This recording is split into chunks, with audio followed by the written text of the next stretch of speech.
Nuevamente estamos acá con el objeto de seguir impulsando y desarrollando lo que en principio hemos iniciado a comienzos de este año con el lanzamiento del tercer motor Moral y Luces, lo que ha sido nuestra cátedra de estudio y trabajo Samuel Robinson.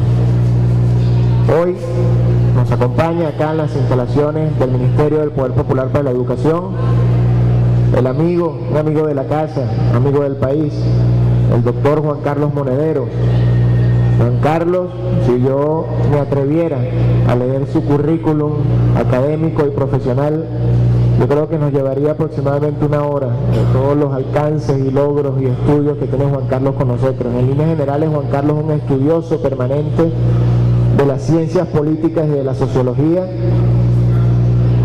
Se graduó como licenciado en Ciencias Políticas y en Sociología en España. Asimismo, desarrolló un doctorado en Ciencias Políticas en Alemania, en la Universidad de Heidelberg. Me corrige porque aparte Juan Carlos habla alemán, inglés, español, etc. Y lo más importante es la humildad con la que él siempre nos acompaña con toda seguridad. Ahorita se involucra con ustedes, toma el micrófono, interactúa, etcétera, para compartir un tema que es fundamental, que está en estos momentos en el tapete, en el debate, no solo desde el punto de vista nacional, sino en el ámbito internacional, que es la construcción del socialismo del siglo XXI, con múltiples denominaciones conceptuales: socialismo bolivariano, socialismo del siglo XXI, socialismo a la venezolana. Y hoy Juan Carlos, con esa experiencia como docente universitario y profesor titular de la Universidad Complutense de Madrid, nos va a transmitir múltiples informaciones, conocimientos y la construcción y apreciaciones conceptuales de lo que para nosotros es, en esta construcción, de lo que nosotros aspiramos, sea el socialismo del siglo XXI como un nuevo modelo político. Sin más preámbulos, le doy la palabra y la bienvenida en nombre de todo el personal del Ministerio a nuestro amigo, el profesor Juan Carlos Monedero. Bienvenido, Juan.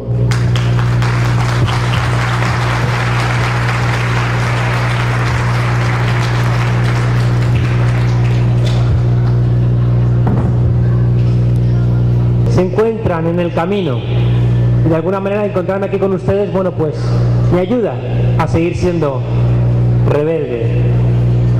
Le preguntaron a un poeta español, poeta importante, que cuáles eran las tres cosas más importantes de su vida. Y él dijo: el amor, la poesía y el socialismo. A mí aquello me impresionó mucho. Yo era pequeñito y le di muchas vueltas. Fíjese que el amor es yo con él, yo con ella. La poesía es yo conmigo. Y el socialismo es yo con ellos. En el fondo es un triángulo que, si somos capaces de construirlo, tenemos la armonía. Yo estoy a gusto conmigo mismo. Como estoy a gusto conmigo mismo, puedo tener una relación sana de pareja. Y como decía Benedetti, si te quieres porque sos mi amor, mi cómplice y todo, y en la calle codo a codo somos mucho más que dos. Es decir, como estoy a gusto conmigo y tengo una relación sana de pareja, me complemento con los demás, en la calle, en la escalera. Fíjese que ese triángulo no siempre funciona. Hay gente que tiene su yo roto y quiere que le viva su propia vida a su pareja, o tiene su yo roto y se dedica solamente a trabajar en el Ministerio de Educación. No funciona. Uno tiene que reconstruirse para adentro. O al revés, gente que tiene un yo muy fuerte pero le va fatal en su relación de pareja o no tiene relación con los demás, al final se enloquecen. O gente que tiene una relación buena de pareja y tiene un gran cultivo interior pero le dan lo mismo a los demás. Eso tampoco funciona. En ese sentido, fíjense ustedes que cuando hablamos de socialismo no estamos diciendo tonterías. Estamos siendo conscientes de que hay demasiadas cosas rotas, de que las promesas de la Ilustración, aquella promesa de libertad, igualdad, fraternidad, aquella promesa de conquistar la naturaleza y ponerla a disposición de los seres humanos, todo eso no se ha cumplido. Y uno mira allá afuera y hay demasiadas cosas rotas. Uno de los elementos esenciales que yo quería compartir con ustedes es La idea de que no basta solamente que analicemos el mundo desde el descontento, sino que me gustaría que también lo analizáramos desde el desconcierto. Es decir, si quieres se lo digo de otra manera, si hay tantas cosas rotas, si hay tanta infelicidad, si hay tantas guerras, si la naturaleza está tan rota, si nosotros también estamos tan rotos, si la gente incluso en el primer mundo, ese primer mundo supuestamente tan chévere, la gente vive a costa de consumir ansiolíticos, antidepresivos, alcohol, drogas, tabaco. Si hay tantas cosas, ya digo, rotas, ¿por qué no encontramos alternativas? Y aquí decir en el Ministerio de Educación esto creo que es bastante relevante. No encontramos alternativas porque pensamos mal. Pensamos profundamente mal. Si tienen ustedes la oportunidad de ir a Berlín, allí en la vieja Europa, en Alemania, en la plaza de las óperas, en el suelo, hay una ventana. Usted se asoma a esa ventana y ve 4 estanterías vacías. Y uno dice, ¿y esto qué es? Arriba hay una plaquita que pone que ahí es donde en 1933 los nazis inauguraron su gobierno, qué curioso, quemando libros. En el año 33 quemaron libros. En el año 36 rompieron todos los comercios de los judíos. En el año 37 condenaron a todos los artistas plásticos. En el año 39 pasaron a cuchillo a la parte más social de los nazis. En el año 40, Walter Benjamin, un autor marxista heterodoxo, no marxista ortodoxo, sino heterodoxo. A mí me gustan mucho los heterodoxos. Los ortodoxos me aburren profundamente. Pues Walter Benjamin, que era un heterodoxo, se preguntó ¿qué le ha pasado a nuestra manera de pensar que no hemos visto que venían los nazis? Desde que empezaron quemando libros hasta el año 40 no nos dimos cuenta.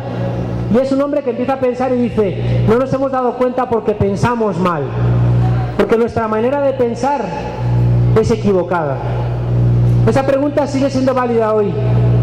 ¿Por qué nos cuesta tanto reaccionar? ¿Por qué nos cuesta tanto ver lo que ocurre ahí detrás? Porque pensamos mal. Por eso fíjense, algunos nos dedicamos con humildad a la ciencia social, porque pensamos que las cosas no son evidentes. Uno mira allá afuera y ve que es el sol el que da vueltas alrededor de la Tierra, pero la ciencia nos dice que no es así. La ciencia nos dice que es al revés. Aunque eso lo conté hace unos meses en Madrid y un alumno me dijo, profesor, ¿cómo va a ser la Tierra la que da vueltas alrededor del sol? En la universidad. Yo no sabía si golpearle, pero como ahora dicen que golpear no es pedagógico, yo no lo golpeé. Pero ganas tuve, ¿eh? La ciencia nos dice que hay cosas que lo que vemos con los ojos no son ciertas. Y en la ciencia social ocurre algo similar. Déjenme que les ponga un ejemplo. Un ejemplo que contaba Heinrich Böll, un premio Nobel de literatura que al final de su vida se dedicó a la ecología. Él cuenta la historia de un pescador que está tumbado en la playa viendo las olas chocar contra la arena y viene un turista y le dice, oiga, ¿esa barca es suya? Dice, sí. Y no sale a pescar, dice, ya salí esta mañana. Y bueno, pero si sale, ¿para qué? Para tener más peces, sí. Hombre, con más peces podría usted comprarse una barca más grande. Y entonces, con una barca más grande, tendrá mayor volumen de peces y podrá comprarse incluso 2 barcas. Y entonces, con 2 barcas incluso ya puede usted aumentar más peces, puede tener usted hasta una flotilla. Y con una flotilla, con la cantidad de peces que usted va a atrapar, puede comprarse un helicóptero y dirigir a su flotilla de peces para conseguir las bancadas. Y entonces, con tanto dinero, puede usted dedicarse tranquilamente a descansar. Es lo que hacía cretino cuando viniste tú a molestarme. ¿Qué me interesa de este ejemplo? Que fíjese que tenemos en la cabeza metida una idea productivista, siempre más, más, más. Y como que nos cuesta trabajo pararnos, detenernos y decir, ¿más para qué? ¿Más para qué? Durante mucho tiempo yo contaba un chiste hasta que me di cuenta de lo tonto que era. Y yo me dije, Juan Carlos, entiendes las cosas, me pasa como al Partido Popular en España, tardas 10 años en entender las cosas. La Iglesia tarda 100 años, y eso me tranquiliza un poco. El chiste es un chiste que dice, ¿saben ustedes por qué las mujeres ven las películas pornográficas hasta el final? Y el chiste decía, porque están esperando a ver si los protagonistas se casan. Fíjense lo que hay detrás del chiste.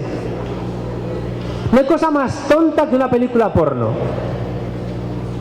Llega uno, hola, hola, hola, qué calor, qué calor. Y ya, son como los conejitos esos de Duracell. Bien, en una cosa tan tonta y tan vacía como una película porno, las mujeres, con su mirada peculiar, quieren ponerle sentido. Y los hombres hacemos un chiste de que las mujeres quieran poner sentido a una cosa que no tiene sentido. ¿Por qué nos reímos del chiste?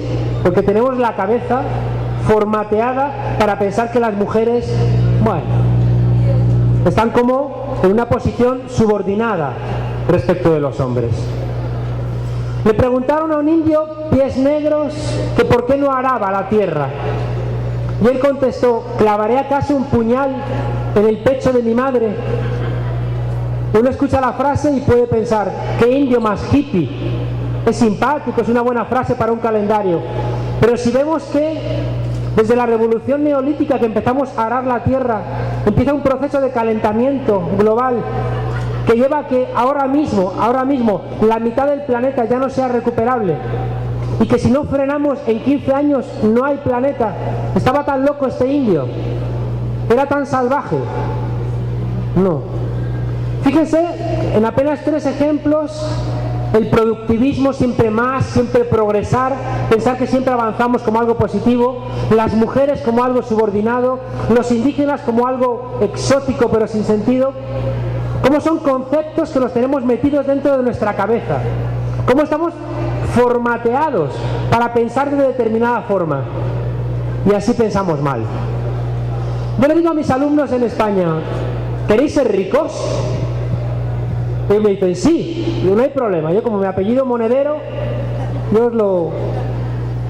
Solamente os pido una cosa, que por la noche cuando os acostéis hagáis un repaso de quién os ha financiado un día tan chévere. Habéis comido en el restaurante no sé qué, un pescadito, bien, pensad quién pescó ese pez, quién lo trajo a Caracas, quién lo limpió, quién lo cocinó, quién limpió después la cocina, quién recolectó las aceitunas, quién hizo el aceite, la sal, quién limpió después la cocina, quién te lo sirvió. Y eso con cada una de las cosas de ese día tan chévere. Y al final la conclusión que nos sale es que cuando uno tiene un día tan de rico, tiene detrás demasiados cadáveres. ¿Y por qué puede haber gente tan rica? Porque se tapan los ojos para no ver esa realidad. Fíjese que seguimos insistiendo en que vivimos en sociedades donde no vemos las cosas, donde nos permitimos el lujo de no ver las cosas. Es verdad que en nuestras sociedades el dinero es el gran ocultador. Creemos que pagamos el precio justo de las cosas. Vas a un comercio, agarras algo, lo pagas, te vas.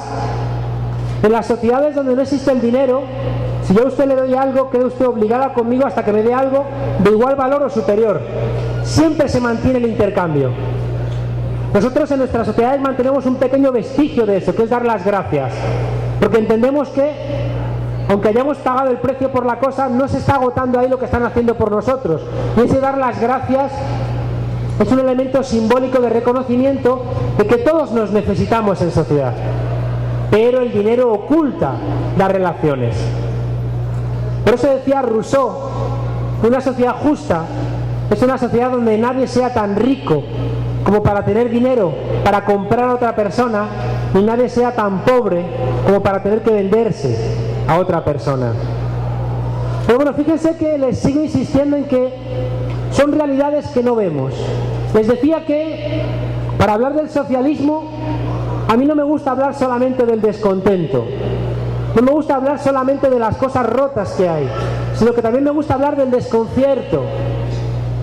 Es decir, creo que estamos todos bastante despistados. Estamos despistados porque no tenemos pistas. Y cuando no hay pistas, uno está despistado. Fíjense que ustedes ahora mismo en Venezuela tienen plata, porque está el barril de petróleo bien alto. Y hay gente que cree que ser socialista es vivir como los ricos, ignorando que siempre que tienes algún lujo, alguien te lo está financiando, en algún lugar. Si no es en tu ciudad, es en otra ciudad, o si no es en algún lugar del planeta. Nadie es rico si no es sobre los hombros de alguien.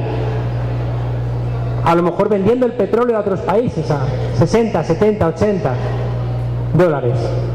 Nadie, ya digo, puede ser rico si no es sobre los hombros de otros seres humanos. Pero no lo vemos. Miren, no lo vemos porque vivimos, como dice el presidente a menudo, en una época de transición. Hay un mundo que se está marchando, pero todavía no termina de marcharse. Hay un mundo que está llegando, pero todavía no viene. Es una época de crisis. Crisis es un concepto griego. Crisis es un concepto de la medicina. Y el momento... No me puedo mover, no mucho, ¿no? Sí, como atrapado aquí, no puedo moverme. Yo doy clases moviéndome. Si cuando veo a algún alumno dormido le doy así y se despierta. Les decía, miren, que crisis es un concepto de la medicina. Y el momento crítico es el momento en donde el cuerpo o se muere o empieza a sanar. Y vivimos en un momento crítico.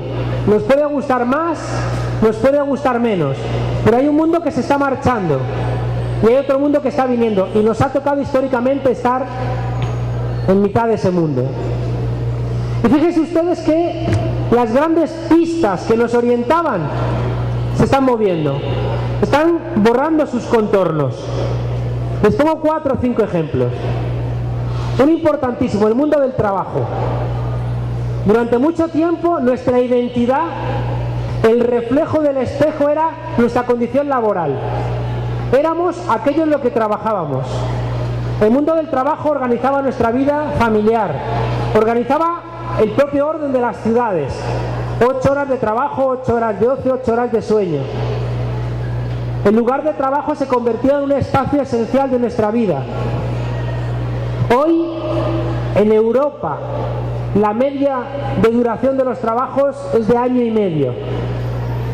¿Dónde está la memoria laboral? Antes uno trabajaba en lo que había trabajado su padre, que era lo que había trabajado su abuelo. Hoy, fíjese, incluso la propia movilidad. Se queja la derecha de que los valores familiares desaparecen, pero no se quejan de que el sistema capitalista te hace trabajar hoy aquí, mañana allí, pasado mañana en otro lugar. ¿Qué tipo de raíz vas a tener si estás constantemente moviéndote? Es imposible construir ningún tipo de raíz.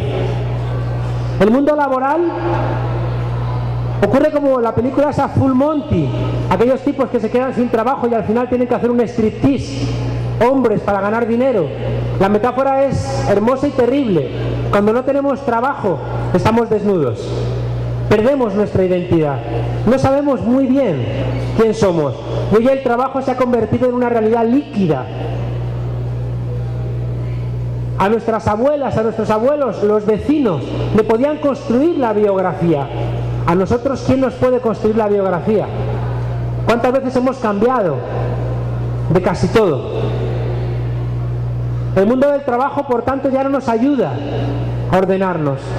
La nación, el Estado Nacional se ha convertido en una cosa profundamente porosa.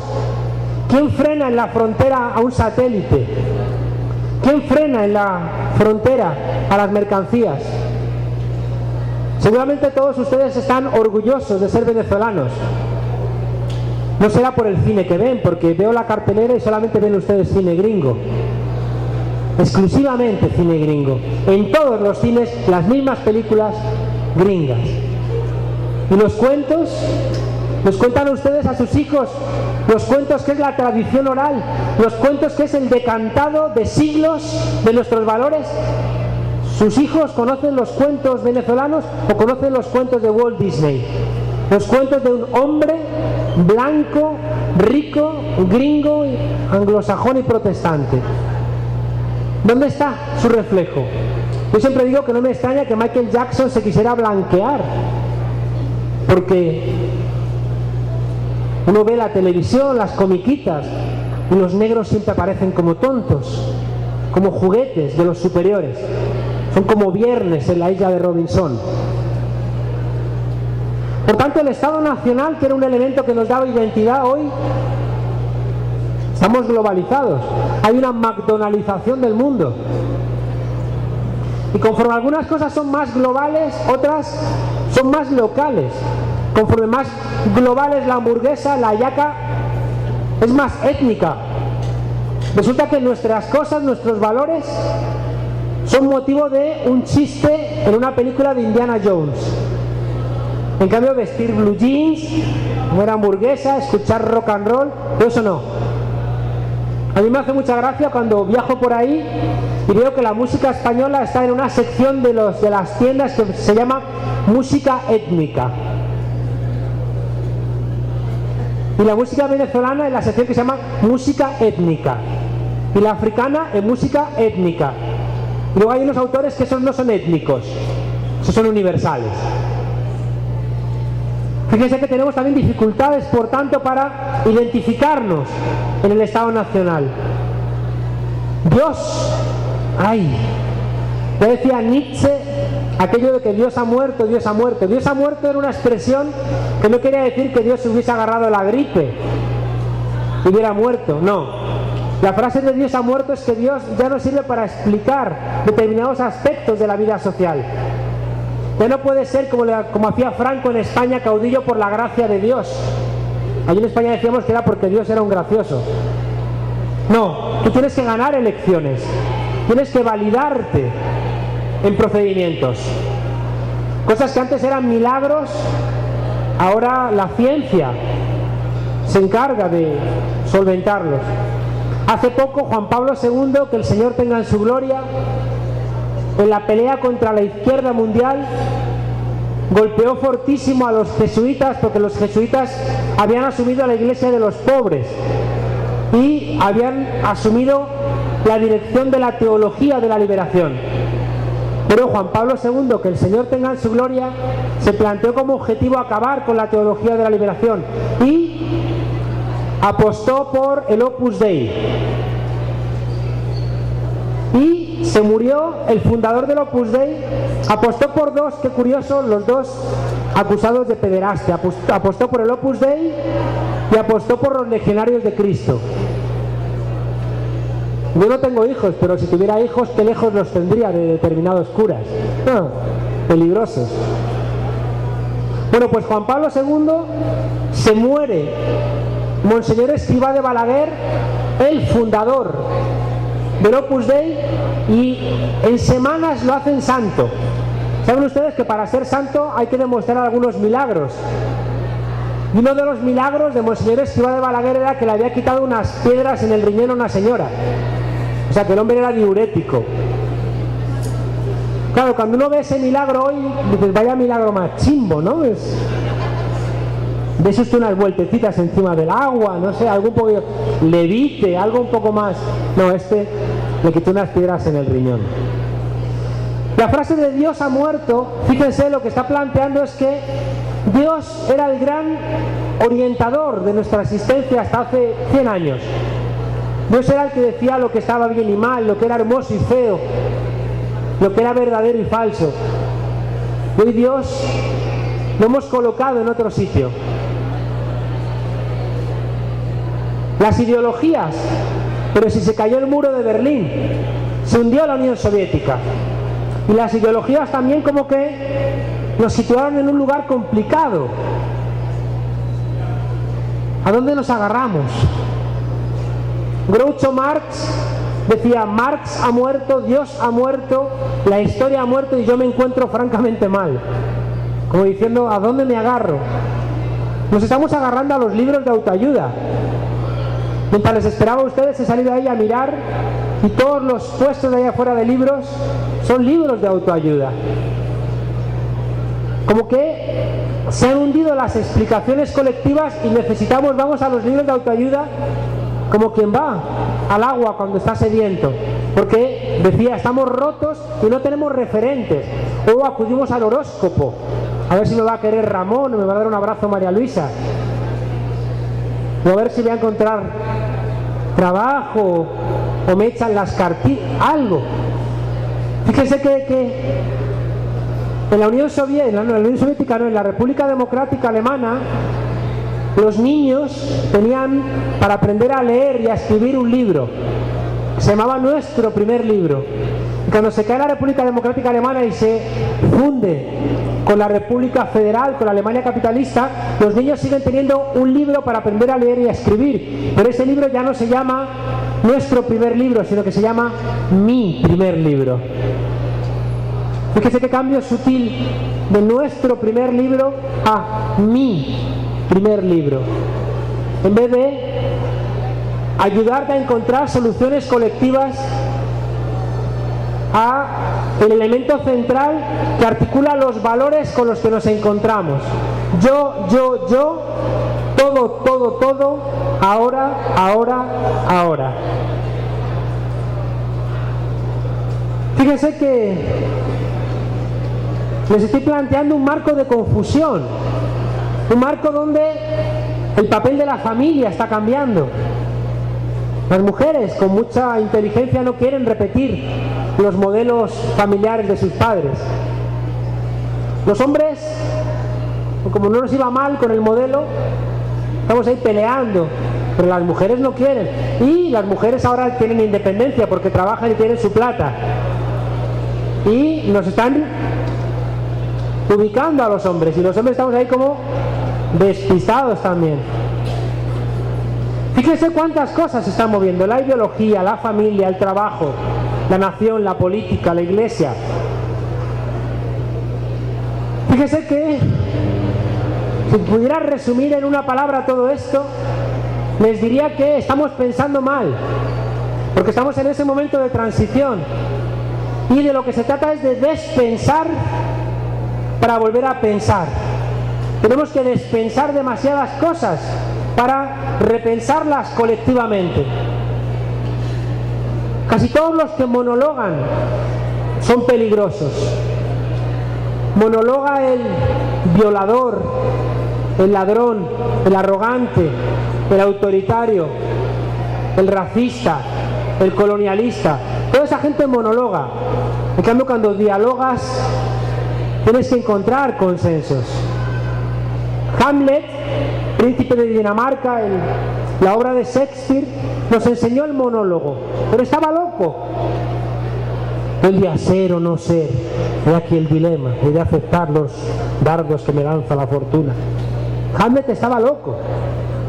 En cambio, Don Quijote dialogaba, y Don Quijote no estaba loco, ni mucho menos. Era, como le gusta decir al presidente, majadero, pero no estaba loco, porque dialogaba. Fíjese que tenemos que hacer el esfuerzo de despensar las palabras con las que construimos nuestra realidad. Despensar izquierda y derecha, despensar mujer, despensar hombre, indígena, naturaleza, Oriente, Occidente, colonialismo, Europa. Tenemos que despensar muchas cosas, pero cuidado, luego tenemos que repensarlas. Fíjese la tarea de los maestros. Fíjese la tarea esencial para construir la emancipación. Claro, ustedes saben que la palabra subversivo viene de sub, que es abajo, y vertis, que es la raíz latina de versión. Una versión es una mirada. Subvertis es mirar lo que hay debajo. Y qué curioso que cuando uno mira lo que hay debajo se convierte en un subversivo. Yo siempre recuerdo en el pueblo de mi madre, allá en La Mancha, en España, una vez que me colé en la iglesia para levantar las faldas a los santos. Y aquello me daba miedo, y dije, aquí tengo que ver qué hay debajo. Creo que le levanté y me pilló el cura y me dio un coscorrón que todavía me duele, y me gritó, ¡subversivo! Y tenía razón. Pero cuando miré lo que había debajo dije, este nos está mintiendo. Y dije, ya no voy a ser monaguillo. Además me duele aquí el golpe que me ha dado. Fíjese que tenemos que ser subversivos. Tenemos que ver lo que hay debajo. Yo les digo a mis alumnos más jóvenes que tenemos que ser como el personaje de Matrix, como Neo, que hay que ver a los agentes B codificados. Tenemos que ser capaces de ver lo que no se ve. Igual que el científico ve el sol y se da cuenta de que es la Tierra. Fíjese qué ejercicio de abstracción. Darse cuenta de que es la Tierra la que está dando vueltas alrededor del sol y no creerse que es el sol, que es lo fácil. Fíjese que tenemos que hacer ese esfuerzo tan difícil de abstracción. Salirnos de nosotros mismos para intentar ver lo que no se ve. Ver que esto es una misa. Aquí está el cura, yo, un poquito más alto. Ustedes aquí bien ordenados, no hablen. Y cuando yo termine dicen amén. ¿Por qué no hacemos las cosas más redondas, más complicadas? Qué difícil es estar aquí abajo y hablarles a ustedes, porque aquí estoy al mismo nivel. Aquí, si digo tonterías, se aburren a los 3 minutos. Cambio aquí, bueno, no he venido muy bien vestido, pero si encima vengo con mi corbatita, el doctor Monedero, madre mía. En cambio, cuando lo ves, cuando deconstruyes esas cosas, ¡ja! Yo siempre cuento una historia que me gusta mucho, de un hombre negro en un cementerio en París que está depositando en una tumba unos jugos recién exprimidos, un pan recién horneado, unas hallacas, unos cereales, unos frutos, y unas tumbas más allá hay un blanco y se acerca y le dice: ¿qué? ¿Te va a salir su pariente a comerse estos alimentos? Y el hombre negro le dice al blanco: cuando salga el tuyo a oler y ver las flores que le has traído, saldrá el mío a comerse estos alimentos. Listo, que eres un listo. ¿Qué es lo que me gusta de ese ejemplo? Llevar flores y llevar alimentos es lo mismo. ¿Para quién son los entierros? ¿Para los vivos o para los muertos? Son para nosotros. Para los muertos no tenemos noticia. Y llevar alimentos o llevar flores es una metáfora de que la vida continúa, de que se renueva el ciclo de la vida. Si tú eres capaz de ver eso, no eres tan arrogante de pensar que tus flores son un nivel de civilización superior que los alimentos o viceversa, sino que eres mucho más libre. Tienes muchas más cosas en la cabeza y esas cosas que tienes en la cabeza te ayudan a ser más libre y a entender todo lo que compartes con el otro. Por eso fíjense que les estoy planteando una tarea previa a la construcción del socialismo, que es primero darnos cuenta de que pensamos mal. En segundo lugar, despensar buena parte de lo que pensamos. Y en tercer lugar, repensar dialogadamente las cosas. Nada sencillo. Mi maestro en España, Jesús Ibáñez, siempre nos ponía un ejemplo. Un maestro zen llama a su discípulo y le pone una vara de almendro en la cabeza. Y le dice: si me dices que esta vara es verdadera, te daré con ella en la cabeza. Si me dices que esta vara es falsa, te daré con ella en la cabeza. Y si guardas silencio, te daré con ella en la cabeza. La única solución es que le quites la vara al maestro y dices: ahora te voy a dar yo a ti con la vara en la cabeza. La única solución es cambiar las reglas del juego. Decía mi maestro Jesús Ibáñez: cuando algo es necesario e imposible, hay que cambiar las reglas del juego. Cuando algo es necesario e imposible, hay que cambiar las reglas del juego, si no, te dan con el palo en la cabeza. Y fíjense que las soluciones no siempre son las correctas. Dice mi tesis doctoral: ¿por qué fracasó el socialismo en Europa? ¿Por qué fracasó el socialismo en la República Democrática Alemana? Ahora aquí están ustedes intentando construir el socialismo. Yo estoy con los ojos como platos, bien abiertos, porque conocí los errores que hundieron el sueño socialista allí. Y estoy muy expectante y muy esperanzado de que ustedes no van a repetir esos errores. Pero a veces los repiten. Hay demasiada Cuarta República en la cabeza. Y eso nos lleva a moral y luces. Eso nos lleva a entender que no puede haber socialismo sin socialistas. Y que si uno cree que el socialismo es que a mí me va muy bien ahora, no. Uno tiene que, ya digo, despensar cosas y empezar a repensarlas con una mirada mucho más amplia, mucho más abarcadora. Una mirada que invente nuevas dimensiones. No saben, para mí la sorpresa llegar de la vieja Europa y encontrar esta enseñanza de mi maestro aquí repetida constantemente. Inventamos o erramos. Inventamos o erramos es 100 años antes, 150 años antes, cuando algo es necesario e imposible, hay que inventar nuevas dimensiones. Fíjense que eso requiere, por todo lo que les vengo diciendo, mucho coraje, porque las cosas no están claras, porque hay confusión, porque no hay modelos. Y bendito sea el Señor de que no haya modelos. Hay gente que planteamos, cuando explicamos el socialismo del siglo XXI, que una de las mayores ventajas teóricas de este modelo que ustedes están inventando es que no hay modelo. Una de las mayores ventajas es que no está imitando nada.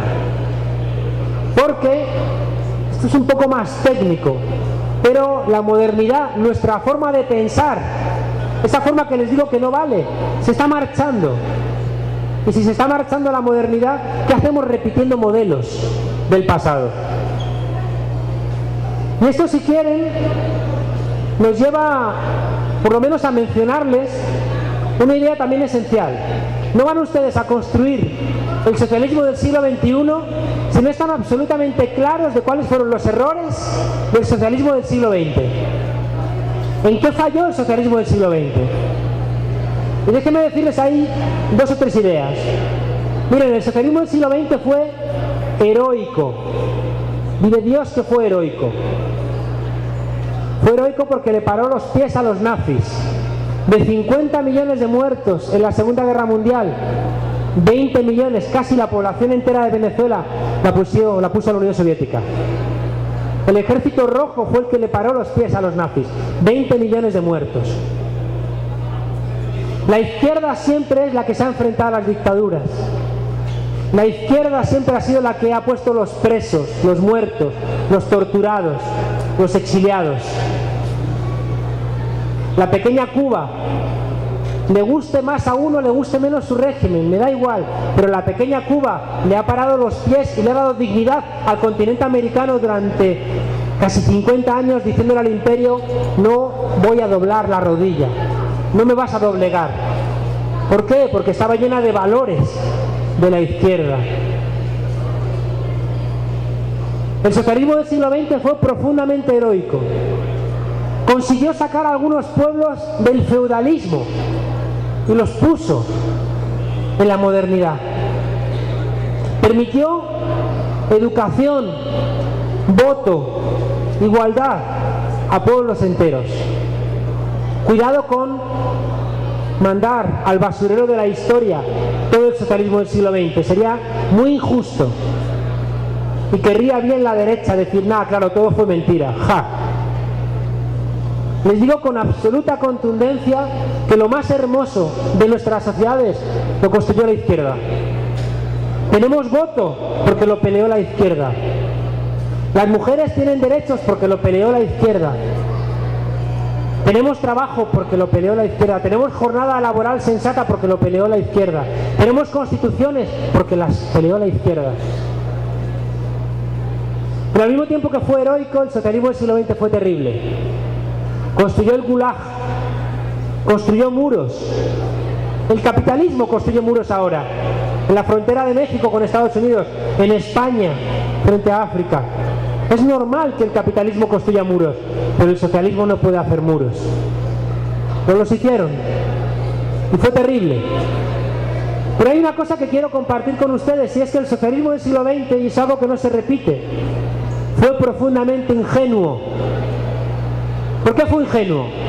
Miren, fue ingenuo porque pensó que bastaba asaltar el aparato del Estado para tener todos los problemas solventados. ¿No es cierto? Al revolucionario más revolucionario lo nombras ministro en Venezuela. No, en Venezuela no, vamos a poner en Bolivia. Al día siguiente se va al ministerio, se sube al penthouse y como que el edificio le devora su revolución.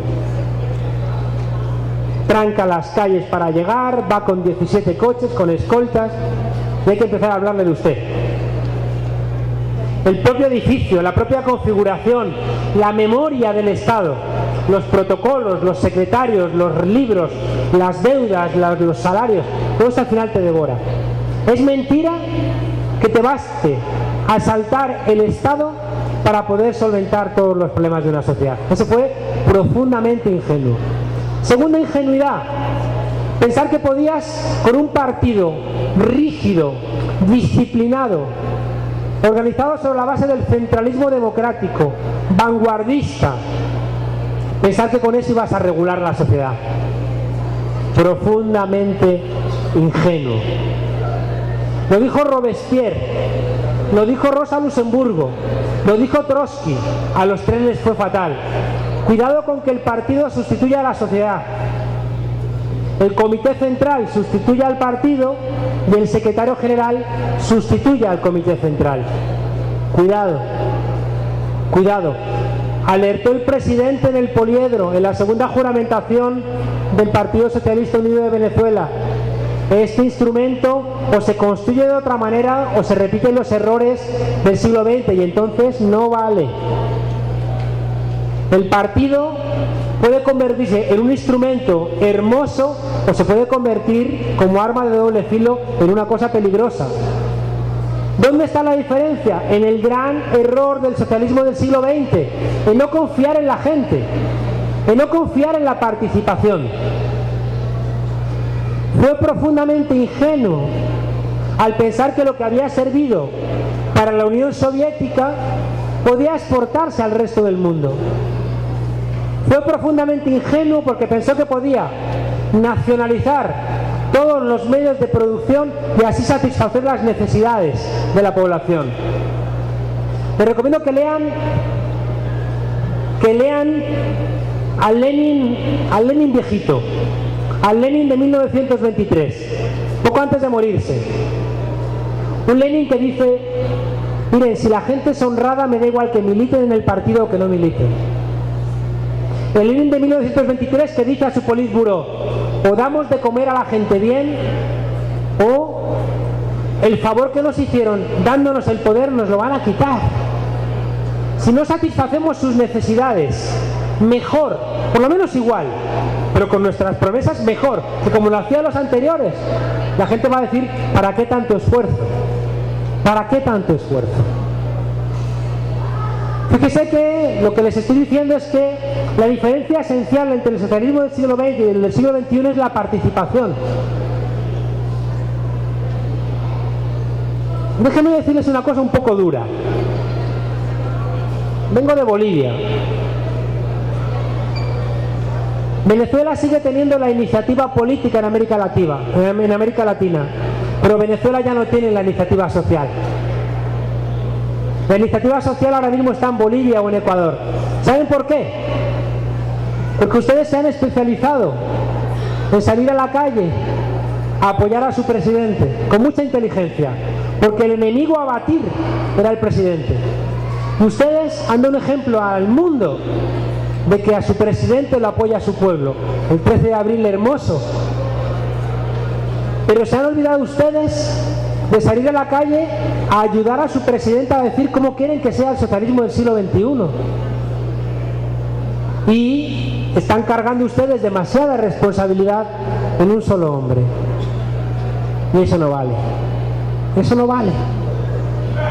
Tienen ustedes ahora la posibilidad de revertir el error por excelencia del socialismo del siglo XX, que fue la no participación.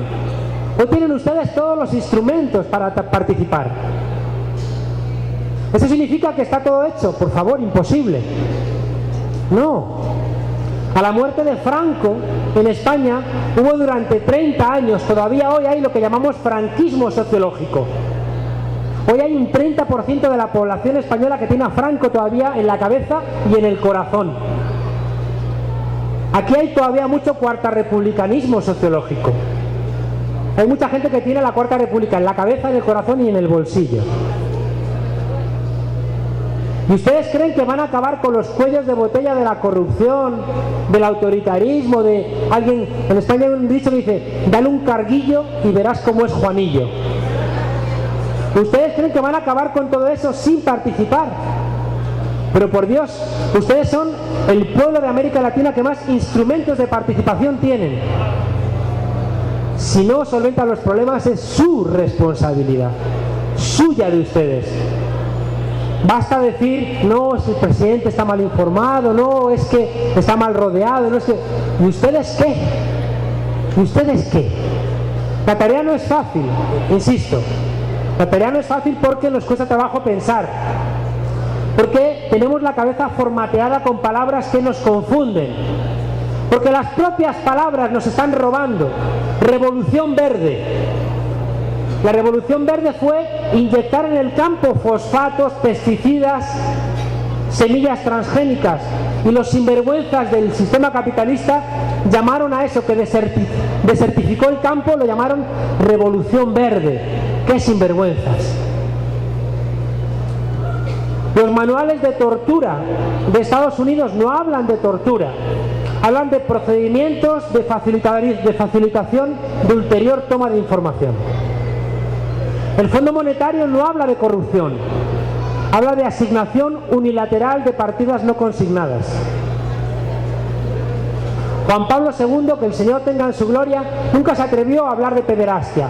Hablaba de que el mysterium iniquitatis había caído sobre la Iglesia. Hay estancamiento económico y te dice un ministro, este semestre hemos tenido crecimiento cero.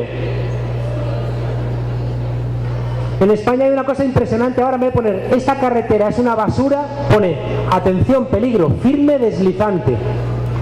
Pero si es firme, ¿cómo va a ser deslizante? No hablamos ya de despidos, sino de ajuste de plantilla. No hablamos de recortes salariales, sino de moderación salarial. No hablamos de explotación, sino de competitividad. Por eso les decía que tenemos que recuperar las palabras. Y si no recuperamos las palabras es imposible que reconstruyamos el socialismo.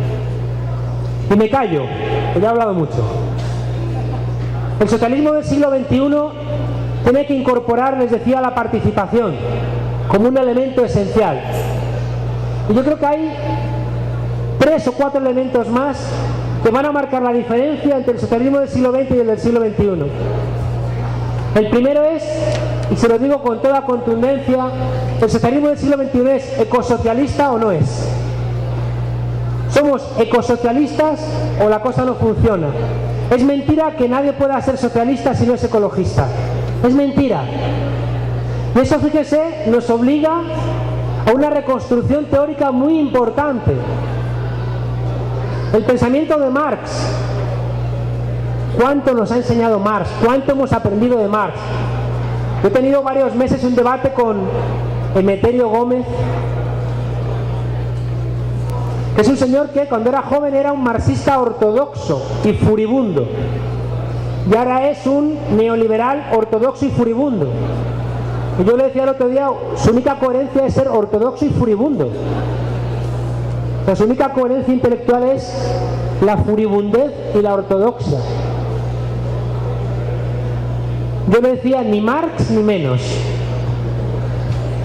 No hagamos de Marx un catecismo. ¿Para qué? Quien quiera catecismo es que se vaya a misa. Marx nos enseña muchas cosas, pero no podemos utilizarlo como si fuera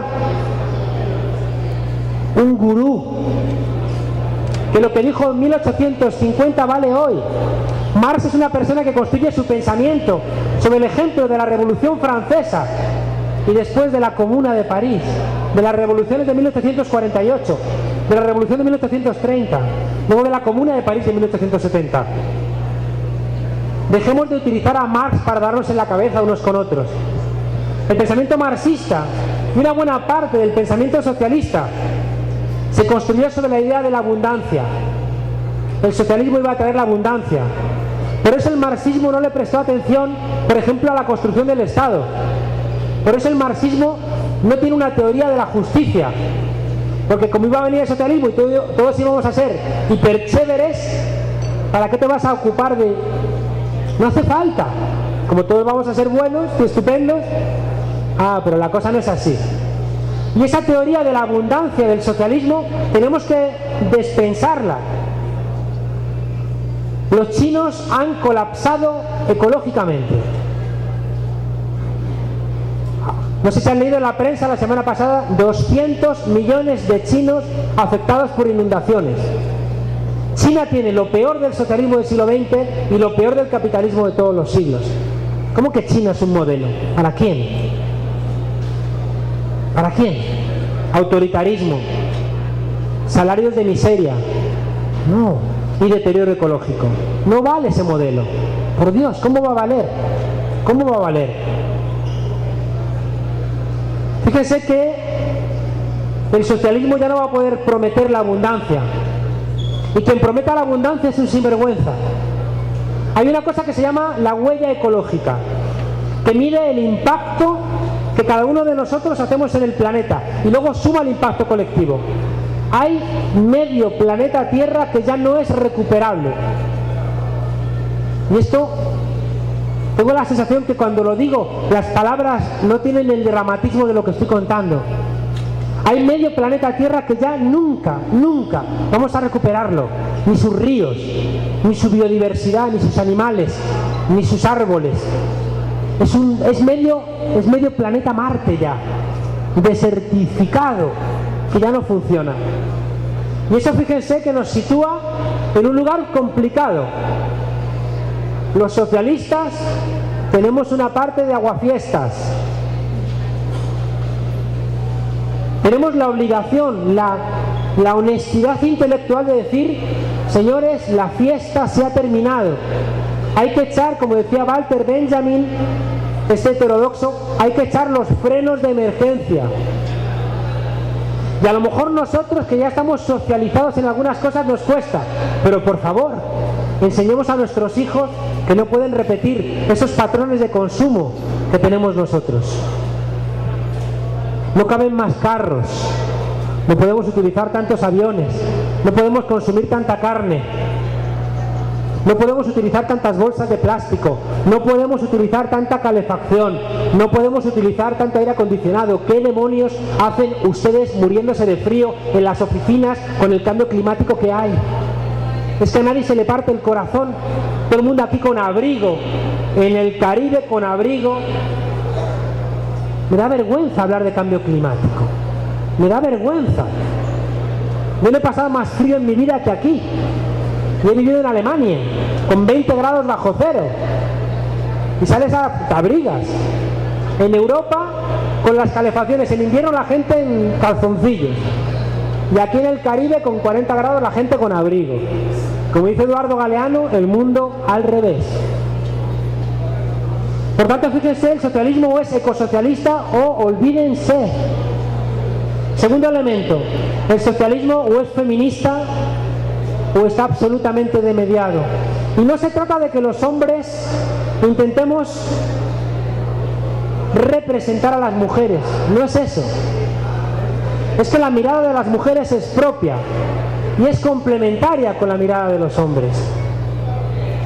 No me da tiempo a contárselo, pero en el mundo occidental pensamos mal. La culpa la tiene casi toda Platón.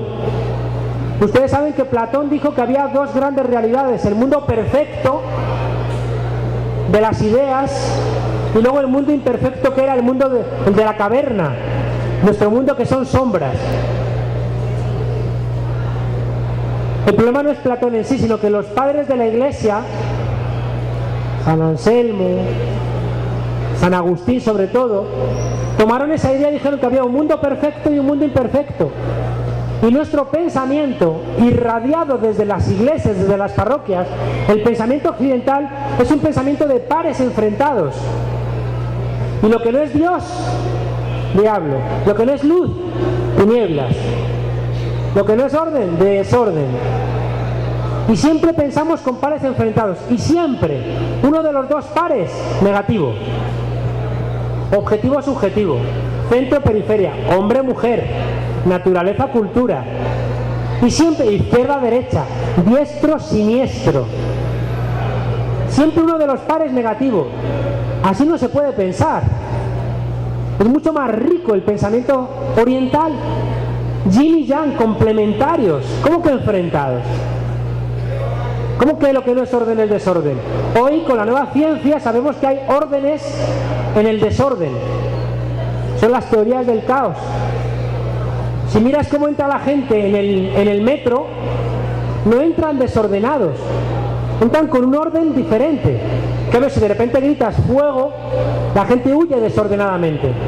Pero hay órdenes que no conocemos. Y hemos sido tan arrogantes en nuestra forma de pensar que hemos dicho que lo que no entendemos no vale. Como decía Antonio Machado, Castilla miserable, ayer dominadora, envuelta en sus andrajos, desprecia cuanto ignora. Despreciamos lo que ignoramos. Por eso mi maestro portugués, Boaventura de Sousa Santos, dice que tenemos que terminar con el epistemicidio de Occidente. Tenemos que acabar con ese asesinato de los pensamientos, de los saberes diferentes. ¿Es que acaso no es cierto que donde ha entrado la ciencia ya no hay biodiversidad? La ciencia nos ayuda a llegar a la luna, excelente.